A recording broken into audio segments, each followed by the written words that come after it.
Предния ден беше констатирана заразата.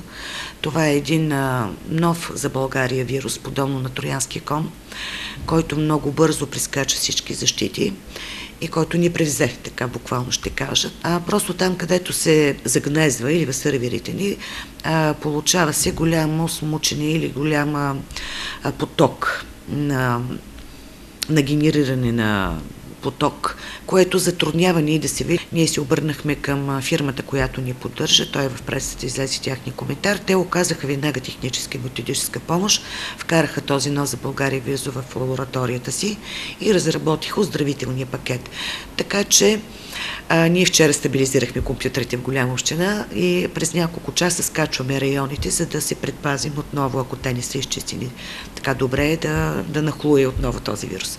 Мисля, че хакерите в България са много добри и затова не го назовавам този вирус, знам много добре как се казва, но не го назовавам, за да ни им дам хляб в ръцете.